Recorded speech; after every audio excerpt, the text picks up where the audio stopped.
और इस बीच देखिए एक और बड़ी खबर, कैसरगंज से बृजभूषण सिंह का टिकट कट सकता है, ये बड़ी खबर।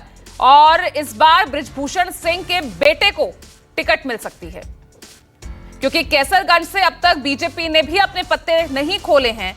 और ऐसे में बृजभूषण शरण सिंह वहां लगातार प्रचार प्रसार में जुटे भी हुए थे, लेकिन खबर यह आ रही है कि टिकट कट सकता है बृजभूषण शरण सिंह का और उनके बेटे को टिकट दिया जा सकता है। तो कैसरगंज से ये बड़ी खबर, बृजभूषण के बेटे करण को टिकट मिल सकता है।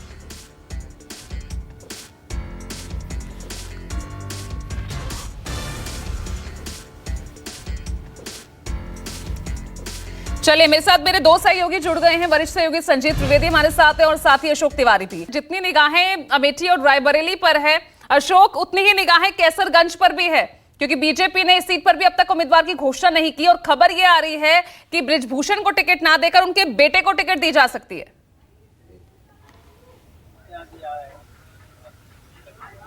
देखिए, निश्चित तौर पर बीजेपी के सोर्सेज के हवाले से यह खबर है कि हो सकता है बृजभूषण शरण सिंह का टिकट इस बार काटा जाए और उनकी जगह उनके बेटे करण भूषण को चुनावी मैदान में उतारा जाए। अभी गोंडा से यह खबर आई है कि करण भूषण सिंह के नाम पर जो नामांकन पत्र है वो खरीदा गया है और ये उम्मीद जताई जा रही है कि कल 11 बजे के आसपास सुबह करण भूषण अपना नामांकन भी दाखिल करेंगे। हालांकि आज सुबह जो बृजभूषण शरण सिंह का आवास है बिष्णुहरपुर में, वहां पर तमाम सारे जो उनके समर्थक है उनका काफी जमावड़ा था। वहां पर बृजभूषण शरण सिंह और करण भूषण सिंह के नाम को लेकर नारेबाजी भी की गई है और अपने समर्थकों को बृजभूषण की तरफ से यह भी संकेत दिया गया है कि करण भूषण ही चुनावी मैदान में उतर सकते हैं। हालांकि आधिकारिक तौर पर बीजेपी की तरफ से चूंकि अभी तक सूची जारी नहीं की गई है, लिहाजा ऑफिशियली सूची आने का इंतजार सभी की तरफ से किया जा रहा है। लेकिन इतना जरूर है कि अगर बृजभूषण शरण सिंह का टिकट काटकर उनके बेटे करण भूषण को दिया जाता है तो एक जो गंभीर आरोप बृजभूषण शरण सिंह के ऊपर लगातार लगाए जा रहे हैं, उनका मामला कोर्ट में विचाराधीन है और उस मामले को कांग्रेस और समूचा विपक्ष लगातार एक बड़े मुद्दे के तौर पर प्रस्तुत भी कर रहा है, तो उससे बीजेपी बच सकती है। और दूसरी बड़ी बात कि बृजभूषण शरण सिंह का न सिर्फ गोंडा बल्कि आसपास की कई लोकसभा सीटें ऐसी हैं जहां पर उनका काफी दबदबा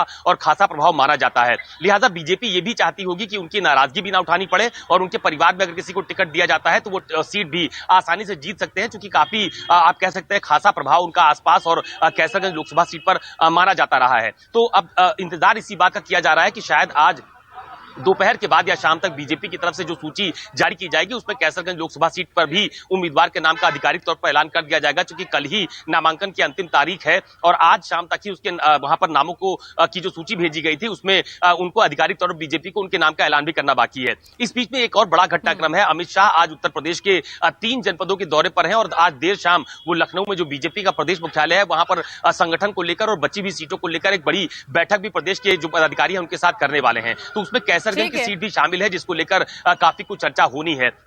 हालांकि टिकट बंटवारे की बात अगर आप करिए तो बीते दिनों जब बृजभूषण शरण सिंह ने तमाम सारे लेकिन अमेठी, रायबरेली और कैसरगंज में क्या होगा, फिलहाल इसका सभी को इंतजार है। बहुत बहुत शुक्रिया आप दोनों का जुड़ने के लिए। और इसी के साथ एक